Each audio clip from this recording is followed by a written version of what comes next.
അവൽ സുബൈക്ക് തന്നെ കേരള സർക്കാരിന്റെ വാഹനം വെയിറ്റ് ചെയ്ത് നിൽക്കുകയാണ് ഞാനും ഉമ്മയും ഉപ്പയും. അതെന്നടോ നമ്മളെ സ്വന്തം KSRTC. തികച്ചും അൺഎക്സ്പെക്റ്റഡ് ആയിട്ടുള്ള ഒരു യാത്രയാണിത്. ക്യാപ്ഷനിൽ പറഞ്ഞ പോലെ മനസ്സമാധാനം തേടിയിട്ടുള്ള ഒരു യാത്ര തന്നെയാണ്. മനസ്സമാധാനം പോവാൻ മാത്രം എന്താ ഇത്ര വലിയ പ്രശ്നം എന്ന് ചോദിച്ചാല് അതിന് മാത്രം പ്രശ്നമൊന്നുമില്ല.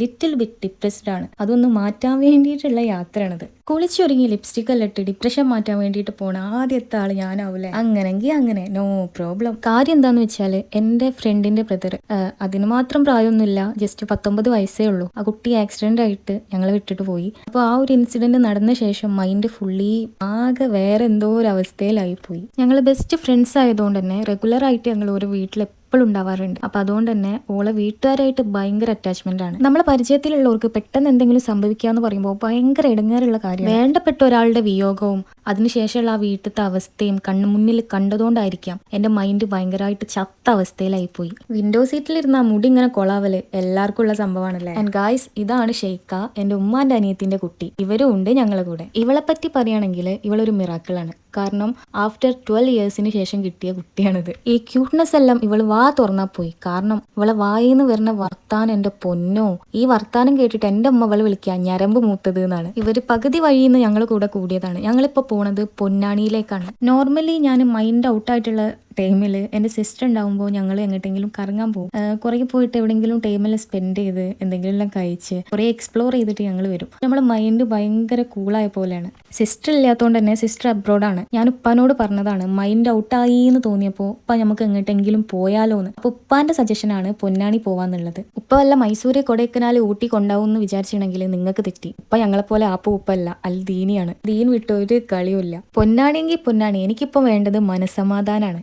ഞങ്ങൾ അവിടുന്ന് ഡയറക്റ്റ് പൊന്നാനിയിലേക്ക് എത്തുന്നതിനെ കൊണ്ടാണ് നമ്മൾ KSRTC ചൂസ് ചെയ്തത്. വേറൊരു വണ്ടി മാറി കയറേണ്ട ആവശ്യമില്ലാത്തതിനെ കൊണ്ട്. എന്തായാലും KSRTCയിൽ വന്നത് മുതലായി എന്ന് തോന്നിയ ഒരു കാഴ്ചയാണിത്. രാവിലത്തെ ആ ഒരു മോർണിംഗ് വ്യൂ അസാധ്യം, പറയാതിരിക്കാം. അവിടുത്തെ ആ തണുത്ത കാറ്റും പ്രകൃതി രമണീയതയും എനിക്ക് വല്ലാണ്ടങ്ങ് ഇഷ്ടായി. അങ്ങനെ കേടുപാടുകളൊന്നും കൂടാതെ ഞങ്ങൾ പൊന്നാനിയിലെത്തി. ചെറിയ വഴികളിലുടനീളം ഉസ്താദുമാരും മൊയിലേർ കുട്ടികളും. സത്യം പറഞ്ഞാൽ നമ്മൾ ഫിലിമിലെല്ലാം കാണുന്ന പോലത്തെ ഒരു ഫിലിമില് മുസ്ലിം കമ്മ്യൂണിറ്റിനെ റെപ്രസെന്റ് ചെയ്യുക ഇങ്ങനത്തെ കുറച്ച് കാഴ്ചകളാണല്ലോ. പൊന്നാനിയിലേക്ക് ഞാൻ ഫസ്റ്റ് ടൈം അല്ലാട്ടോ വരുന്നത്, ഇതിന് മുമ്പ് വന്നിട്ടുണ്ട്. പക്ഷെ ഇങ്ങനെയുള്ള യാത്ര ആദ്യമായിട്ടാണ്. 2 ബാഗ് ഇട്ടിട്ടുള്ള എന്റെ മൊയന്ത് കളി കണ്ടിട്ട് ആ ബസ്സിലെ ഡ്രൈവർ എന്റെ നോക്കി കളിയാക്കി ചിരിക്കുക. ഏതായി തലയില്ലാത്തതെന്നാവും. വേറെ റിലീജിയൻ ഇസ്ലാമിലേക്ക് കൺവേർട്ട് ചെയ്തിട്ട് വരുമല്ലോ, അതിന്റെ സ്ഥാപനമാണിത്. പണ്ടത്തെ സ്ഥാപനം ഇപ്പൊ വേറെ ബിൽഡിംഗ് ആണ്. ഞാൻ ഫസ്റ്റ് ടൈം ആണ് കാണുന്നത്. ഞാനെല്ലാം ജനിക്കുന്നതിന്റെ മുമ്പുള്ള ബിൽഡിംഗ് ആണിത് ഇപ്പൊ കണ്ടത്. കേരളത്തിലെ മുസ്ലിം പള്ളികളിലെ ചരിത്ര പ്രാധാന്യമുള്ള ഒരു പള്ളി കാണാൻ വേണ്ടിയിട്ടാണ് പോണത്. പൊന്നാനി വലിയ ജുമുഅത്ത് പള്ളി.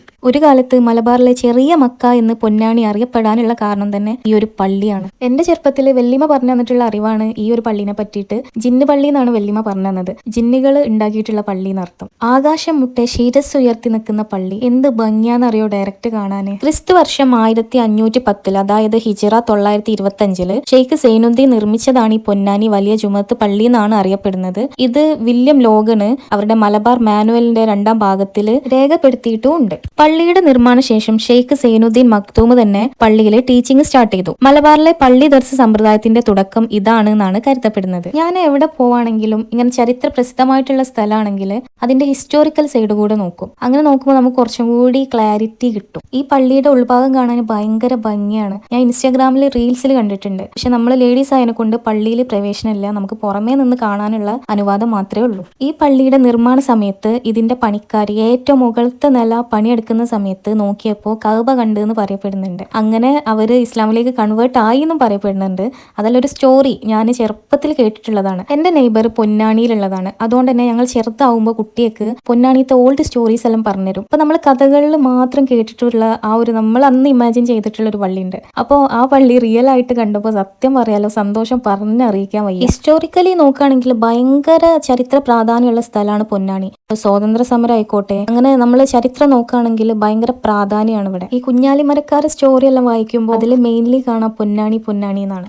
ബിയ്യം കായല്, പുറത്തൂർ പക്ഷി സങ്കേതം, പുതുപൊന്നാനി, മുനമ്പം, പൊന്നാനി അഴിമുഖം, ചമ്രവട്ടം പാർക്ക്, കർമ്മ റോഡ്, ഇതൊക്കെ ഇവിടെ പ്രധാനമായിട്ടുള്ള ആകർഷണങ്ങൾ തന്നെയാണ്. പിന്നെ പൊന്നാനിന്റെ ഹിസ്റ്ററി പറയുകയാണെങ്കിൽ അത് ഇവിടെ തീരൂല, അതുകൊണ്ട് ഞാൻ പറയണേ ഇല്ല. പൊന്നാനിയുടെ ചരിത്രം മിത്തുകളായും പുരാണങ്ങളായിട്ടും കൂടി കൊഴിഞ്ഞു കിടക്കുന്ന ഒന്നാണ്. പിന്നെ ഇവിടുത്തെ വേറൊരു മെയിൻ അട്രാക്ഷൻ എന്ന് പറയുന്നത് പണ്ട് കാലത്തെ മനകളിലെ സാമൂതിരി കാലഘട്ടത്തിന്റെ മുമ്പത്തെ മനകളും അതിനുശേഷമുള്ള മനകളെല്ലാം കാലഹരണപ്പെട്ടു പോവാതെ ഇപ്പോഴും നിലനിർത്തി പോരുന്നുണ്ട്. ഞാൻ ഈ പള്ളികളെല്ലാം കാണിക്കുമ്പോൾ ഇതൊരു മുസ്ലിം ലൊക്കാലിറ്റി ആണെന്ന് നിങ്ങൾ വിചാരിക്കരുത്. നമ്മളെ ഹിന്ദു മുസ്ലിം മതവിഭാഗങ്ങൾക്ക് തുല്യ ജനസംഖ്യയുള്ള ഒരു പ്രദേശമാണ് പൊന്നാനി.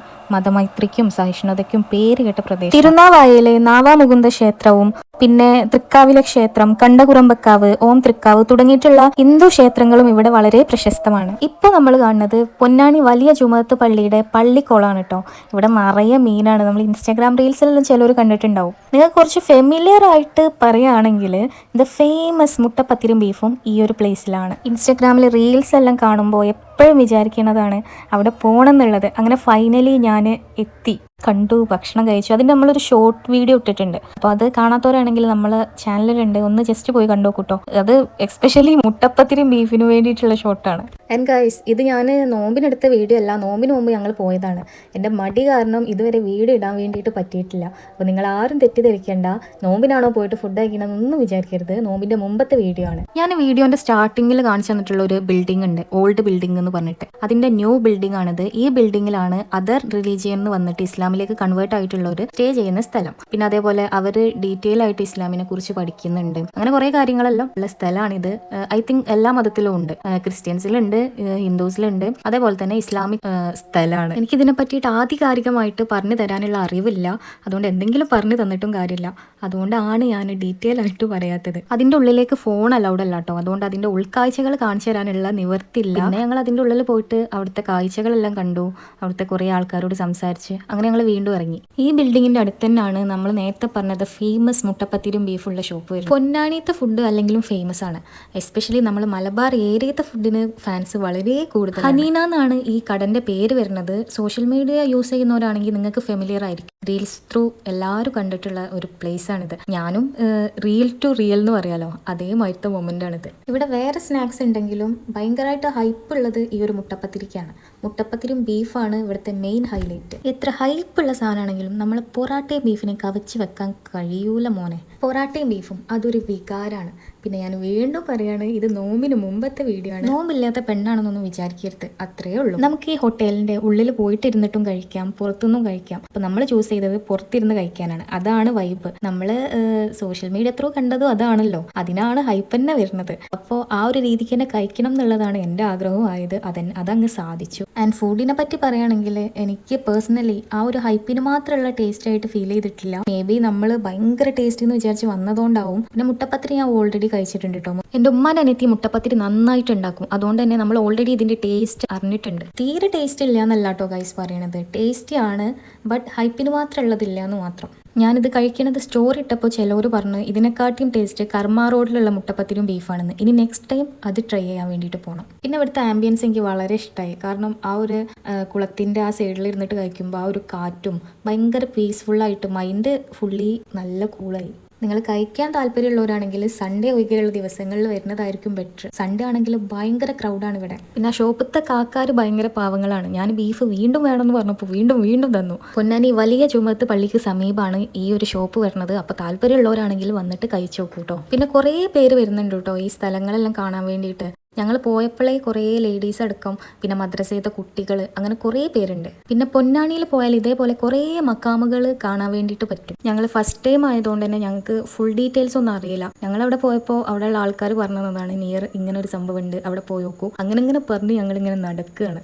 പൊന്നാനി ഹാർബർ ഇതിൻ്റെ അടുത്താണെന്ന് പറഞ്ഞപ്പോൾ ഞങ്ങൾ നേരെ അങ്ങോട്ടേക്കാണ് പോണത്. പോകുമ്പോഴാണ് ആ കാഴ്ച കണ്ടത്. അല്ലോ, നിറയെ ഇളന്തപ്പഴം. നിങ്ങളുടെ നാട്ടിൽ എന്താ പറയാന്നുള്ളത് കമന്റ് ചെയ്യൂ കേട്ടോ. ഞങ്ങൾ പറയാ ഇളന്തക്കാന്നാണ്. അങ്ങനെ കുറേ ഇളന്തക്കുണ്ട് വീണെടുക്കണം, ആരും എടുക്കാനും ഇല്ല. അപ്പോൾ പോയ ടീംസ് ആണെങ്കിലോ പെറുക്കി ടീംസാണ്. പിന്നെ ഞങ്ങളെ ലോകമായി. സത്യാവസ്ഥ പറയുകയാണെങ്കിൽ ഞാനൊരു പെറുക്കിയാണ്, ചെറുപ്പം മുതലേ പെറുക്കി സ്വഭാവം. അങ്ങനെ പറയാൻ കാരണം എൻ്റെ ബാഗ് ചെക്ക് ചെയ്താൽ തന്നെ ആ ബാഗിൽ നിന്ന് ഉണങ്ങിയ ഇല, ഉണങ്ങിയ പൂക്കൾ അങ്ങനെ എല്ലാം കിട്ടും. ഒരു പ്രാവശ്യം എൻ്റെ ടീച്ചർ ചെക്ക് ചെയ്തിട്ട് ടീച്ചർ വരെ മുഖത്ത് കയ്യച്ചു പോയി. അതൊക്കെ ഒരു കാലം. ബട്ട് എനിക്കിപ്പോഴാണ് ഒരു കാര്യം മനസ്സിലായത്, ജന്മനാ കിട്ടിയതല്ല എനിക്ക് ആ പെറുക്കി സ്വഭാവം. ഇത് പാരമ്പര്യമാണോ, കണ്ടിയിലെ പെറുക്കികളാണിത് ഫുള്ളും. പിന്നെ ഈ സാധനം പണ്ട് കാവ്യാമാധവന് വെണ്ണില ചന്ദനക്കിണ്ണം എന്ന് പറഞ്ഞിട്ടുള്ള സോങ്ങിൽ ഇതും പിടിച്ച് ഓടും. അപ്പം അന്നേ ഞാൻ വിചാരിക്കും ഇത് എവിടുന്നാ കിട്ടുക, ഇത് കിട്ടണം എന്ന് ഇങ്ങനെ ഒരു ആഗ്രഹം ഉണ്ടായിരുന്നു. അങ്ങനെ അതും സാധിച്ചു. ഇപ്പം മനസ്സിലായില്ല ഞാൻ ഭയങ്കര വലിയൊരു പെറുക്കിയാണെന്നുള്ളത്. കേരളത്തിലെ മലപ്പുറം ജില്ലയിലെ ഒരു പുരാതന തുറമുഖ നഗരമാണ് പൊന്നാനി. അങ്ങനെയാണ് അറിയപ്പെടുന്നത്. അറബിക്കടലിന്റെ തീരത്താണ് ഈ നഗരം സ്ഥിതി ചെയ്യുന്നത്. മലപ്പുറം ജില്ലയിലെ ഒരേ ഒരു തുറമുഖം അത് പൊന്നാനി. അതേപോലെ തന്നെ ഈ പൊന്നാനി ഹാർബറിന്റെ അടുത്തായിട്ട് കണ്ടൽക്കാടുകൾ വരുന്ന ഒരു ഏരിയ ഉണ്ട്. അവിടെ ഈ ഒരു ദേശാടന പക്ഷികൾ വരുന്ന സമയത്തെല്ലാം കുറേ അധികം ആൾക്കാർ അത് കാണാൻ വേണ്ടിയിട്ട് വരാറുണ്ട്.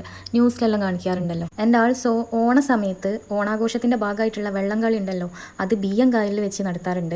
അതും ഇവിടെ ഫേമസ് ആണ്. അങ്ങനെ കുറച്ചു നേരം വെള്ളത്തിലെല്ലാം ഇറങ്ങി കളിച്ച് ഞങ്ങൾ അവിടുത്തെ കാഴ്ചകളെല്ലാം കണ്ട് വീണ്ടും ഞങ്ങൾ യാത്ര തുടങ്ങി. പിന്നീട് ഞങ്ങൾ പോയത് വെളിയങ്കോട്ടേക്കാണ്. ഇവിടെയും കുറേ മക്കാമുകളുണ്ട്. അപ്പോൾ ഞാൻ ഈ മക്കാമുകളിലെല്ലാം പോകുന്ന സമയത്ത് ഞാൻ നേരത്തെ പറഞ്ഞ പോലെ എൻ്റെ ഫ്രണ്ടിൻ്റെ അനിയന് വേണ്ടിയിട്ട് പ്രാർത്ഥിച്ചു. കാരണം നമുക്ക് അത് മാത്രമേ അവന് വേണ്ടിയിട്ട് ചെയ്യാൻ വേണ്ടിയിട്ട് പറ്റുള്ളൂ. അപ്പം അത് ഞാൻ നന്നായിട്ട് തന്നെ ചെയ്തു. ഇങ്ങനൊരു യാത്ര വന്നത് എന്തുകൊണ്ടും നന്നായി എന്ന് എൻ്റെ മനസ്സ് പറയുന്നുണ്ട്. കാരണം എനിക്ക് വേണ്ടത് എന്താണോ അത് ഞാനിവിടെ വന്നപ്പോൾ, ഞങ്ങൾ രാവിലെ 6 മണിക്ക് ഇറങ്ങിയതാണ്. ഇപ്പം നമ്മൾ ഓൾമോസ്റ്റ് എല്ലാ ഏരിയാസും കവർ ചെയ്തിട്ടുണ്ട്. അപ്പം ഭയങ്കരമായിട്ടുള്ള വിശപ്പപ്പോൾ ഞങ്ങൾ ഫുഡ് കഴിച്ചിട്ട് വീണ്ടും നാട്ടിലേക്ക് പോകാനുള്ള തയ്യാറെടുപ്പിലാണ്. അപ്പം ഞങ്ങൾ ഇന്നത്തെ പ്രയാണം ഇവിടെ അവസാനിച്ചിട്ടുണ്ട്. ഇനിയും വീഡിയോസ് വരാനുണ്ട് പെൻഡിങ് ആയിട്ടുള്ളത്, മടി കാരണം ഇടാത്തതാണ്. ഞാൻ വീട്ടിൽ പോവാണ് ഗൈസ്.